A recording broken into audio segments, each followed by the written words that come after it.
Siang itu, aku mengajak suamiku Akbar ke sebuah bandara di kota kami. Aku berencana menjemput sahabat SMA aku yang hampir 5 tahun ini kami tidak bertemu. Rina, nama sahabatku tersebut. Sejak kepindahannya ke Makassar, kami tidak pernah lagi bertemu. Kami berkomunikasi hanya lewat media sosial. Dengar-dengar, dia dan suaminya mau pindah ke kota ini lagi karena bisnis. Ada sekitar 30 menit kami menunggu, hingga akhirnya dua orang datang menghampiri kami.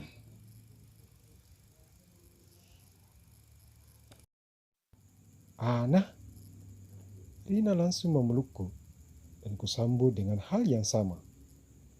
Kenalin, ini Pais, suamiku. Rina menepuk pundak pria tampan yang berdiri di sampingnya. Pria yang terlihat kalem dan berwibawa teduh. Aku yakin kalau suami Rina ini ilmu agamanya cukup tinggi. Ana, kusodorkan tanganku padanya, tapi Pais menyambutnya dengan mengatupkan tangannya di depan dada. Ada kekecewaan sedikit di hatiku, tapi tidak mengapa, namanya juga bukan murung. Faiz, balasnya. Kenalin juga ini suamiku.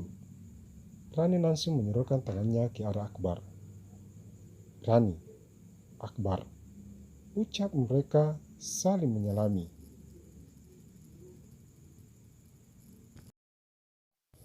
Selepas obrolan singkat itu, kami pun langsung ke rumah.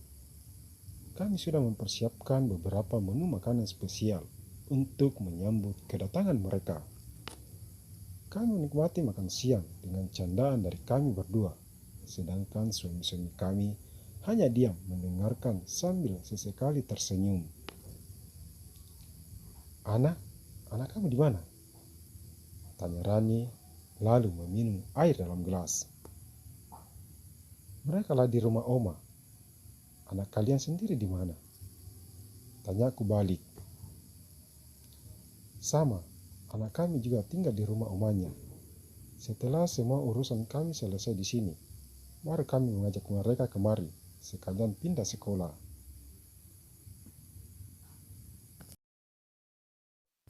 Setelah selesai dengan makan siang kami melanjutkan obrolan di ruang tamu hingga sampai pukul 3 sore. Rani dan Faiz mondiri karena Faiz ingin sholat sekalian melihat rumah baru mereka. Sudah seminggu berlalu, akhirnya keluarga mereka menetap di kota ini. Anak mereka juga mereka bawa kemari melanjutkan sekolah. Satu sekolah dengan putriku Naila. Kami kembali dengan kesibukan kami masing-masing, tapi aku dan Rani masih sering membagi kabar melalui pesan singkat atau WhatsApp.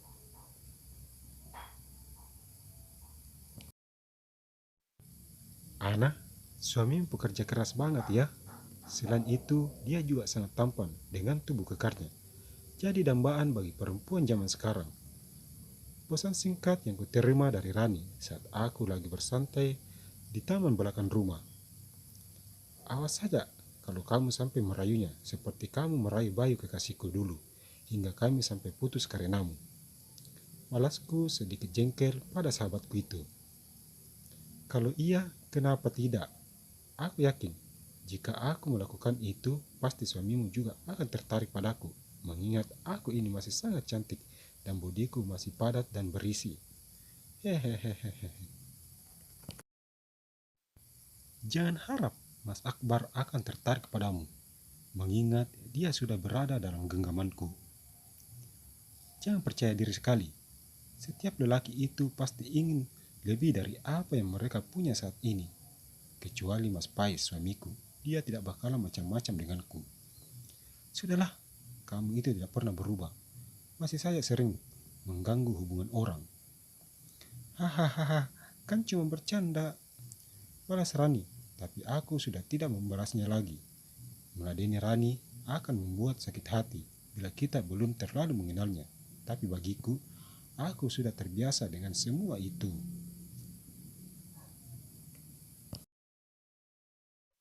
Hari terus berganti, hingga suatu hari Mas Akbar mohon pamit padaku.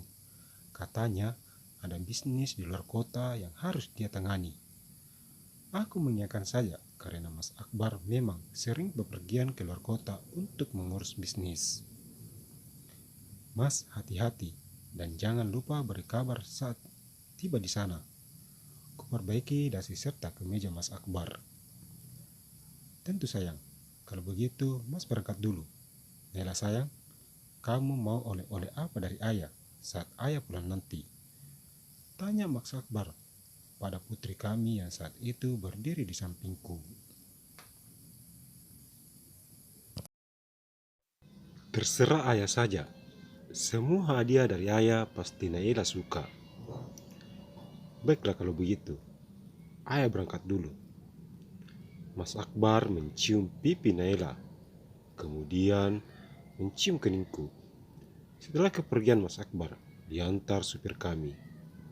Aku menutup pintu lalu kemudian melanjutkan tugasku sebagai ibu rumah tangga, membantu Bi Inem seperti biasa. Sedangkan Naila kembali ke kamarnya bermain. Keesokan harinya, saat aku sedang bersantai di ruang tamu, tiba-tiba sebuah pesan bergambar masuk. Dari gambar tersebut terlihat Rani hanya berbalut handuk. Semua tampak biasa-biasa saja, tapi setelah memperhatikan dengan saksama, kedua mataku sontak terbuka sempurna.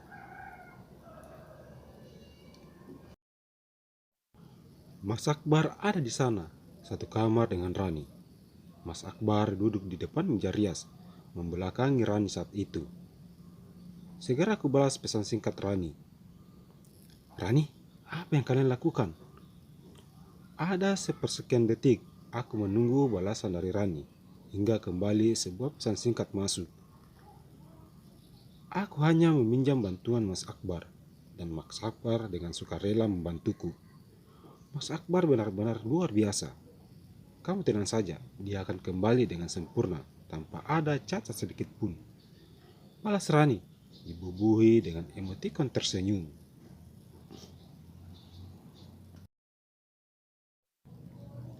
Ternyata selama ini aku sudah salah menilai Mas Akbar. Aku kira selama ini dia setia padaku, tapi ternyata dia bermain di belakangku. Ku cari kontak Mas Akbar, lalu kuhubungi. Ada beberapa menit kembali aku menunggu, hingga telepon kami tersambung. Mas di mana sekarang? Mas masih di kota Makassar, dan sekarang lagi rapat. Memang ada apa kamu menanyakan itu? Suara Mas Akbar bergema. Aku yakin dia sekarang dalam sebuah ruangan kecil.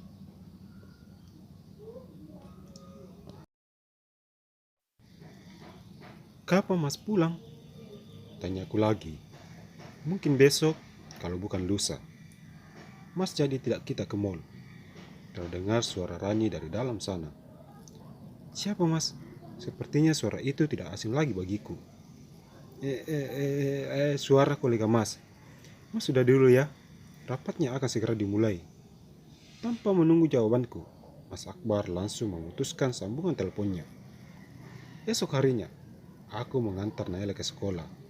Aku berdandan secantik mungkin karena hari ini adalah hari penerimaan rapor. Setiap orang tua diwajibkan untuk mewakili para siswa.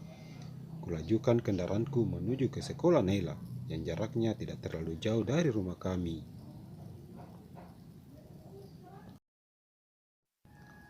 Setelah memarkirkan kendaraan, kami langsung masuk.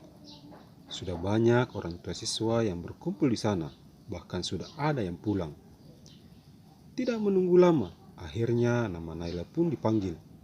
Aku segera maju sambil menggenggam tangan kecil Naila. Wali kelas memberi arahan sebelum penyerahan rapor padaku. Ada sekitar 5 menit kami duduk saling berhadapan, dan akhirnya rapor itu sudah dalam genggamanku. Kami berdua segera keluar, menuju ke arah parkiran. Belum juga kami masuk ke dalam mobil, tiba-tiba aku melihat Mas Pais menunduk sambil memegangi ban mobilnya.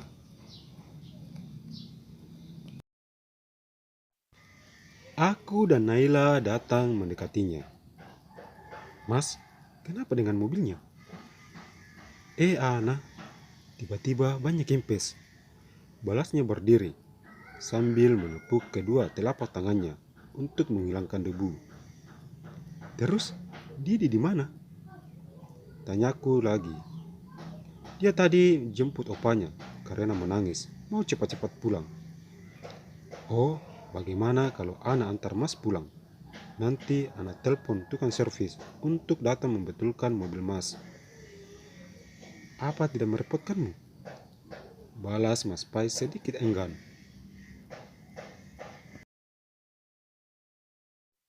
Sama sekali tidak.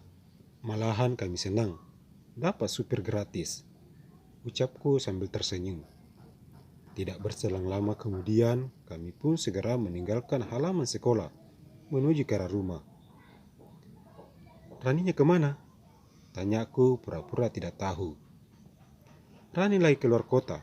Katanya dia lagi ngurus bisnis. Maklumlah, Rani itu tidak mau diam, walau sudah aku larang untuk fokus mengurus Didi. Balas Mas Pais yang saat itu fokus mengemudi. Tidak berselang lama kemudian, kami tiba juga di rumah. Naila, kamu masuk dulu. Ibu mau antar Om Pais pulang ke rumahnya. Ucapku yang saat itu duduk di samping Mas Pais, sedangkan Naila duduk di kursi penumpang.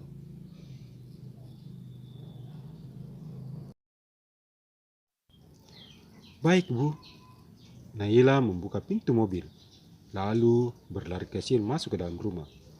Kembali kami melanjutkan perjalanan kami menuju ke arah rumah Mas Pais. Mas, apa boleh Mas menemani anak ke Hotel Geraha Perdana? Soalnya anak ada urusan sedikit di sana. Pais hanya mengangguk pelan. Dia benar-benar pria yang tidak banyak bicara, tapi aktif. Kembali mobil berhenti di parkiran.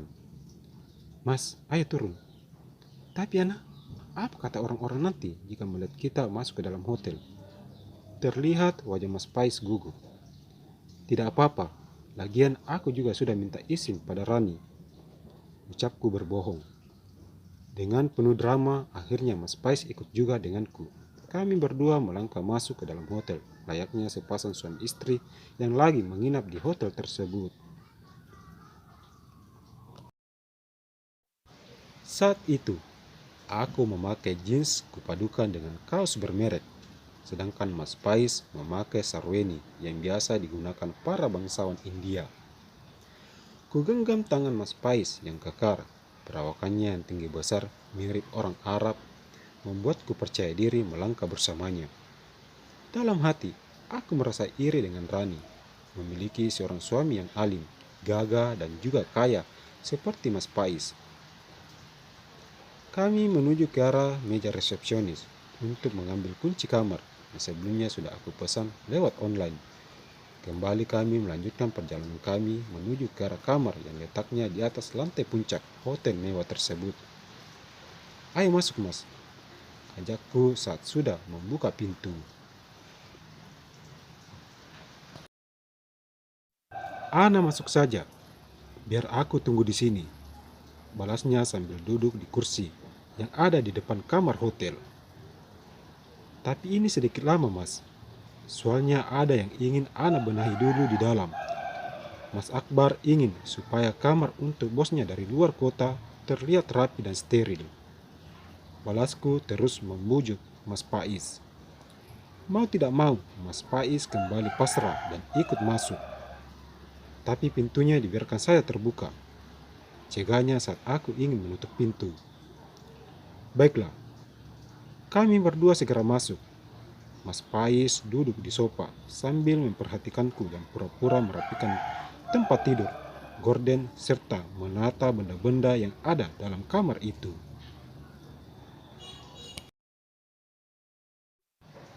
Ada sekitar 30 menit, aku melakukan kepura-puraan itu dan akhirnya selesai juga. Sebesar inikah pengorbananku untuk membalas Rani dan Mas Akbar? Ucapku dalam hati sambil menyeka keringatku. Mas, aku mandi dulu lalu kita pulang. Silakan, balas Mas Pais singkat tanpa sedikit pun menatapku. Jangan bilang namaku Ana kalau aku tidak bisa mendapatkanmu. Aku segera masuk ke dalam kamar mandi.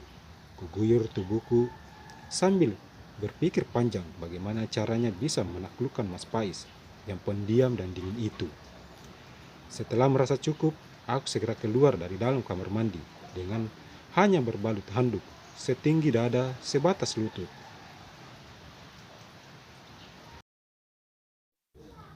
Kudekati Mas Pais yang saat itu sedang sibuk bermain handphone. Mas, kupegang pundaknya hingga membuatnya kaget. Ana, cepat pakai bajumu dan kita pulang. Mas Pais membalingkan wajahnya. Mas, kita harus balas perbuatan mereka. Maksud kamu apa?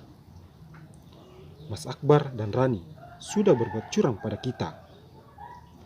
Kamu jangan bercanda. Rani tidak mungkin tega berbuat itu padaku.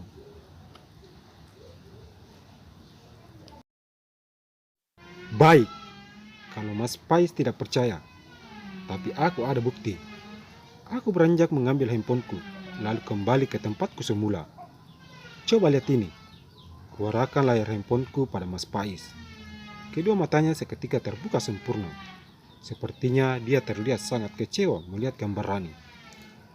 Mas, kita harus balas perbuatan mereka.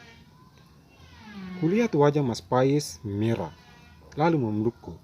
Kedua tangannya menjalar kemana-mana. Mas Pais mengangkatku ke atas pembaringan. Mas Pais memperlakukanku sangat lembut. Beda halnya dengan perlakuan Mas Akbar.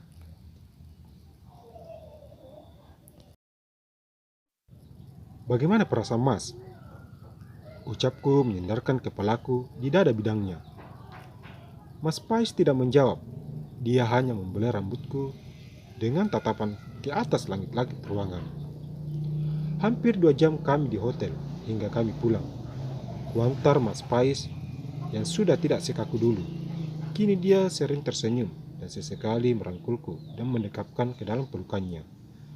Momen-momen itu aku kirim ke Rani sebagai balas dendamku pada mereka. Sejak saat itu, hubunganku dengan Mas Pais semakin akrab. Begitu pula dengan Mas Akbar dan Rani. Entah kapan semua ini berakhir, biar waktu yang menjawab.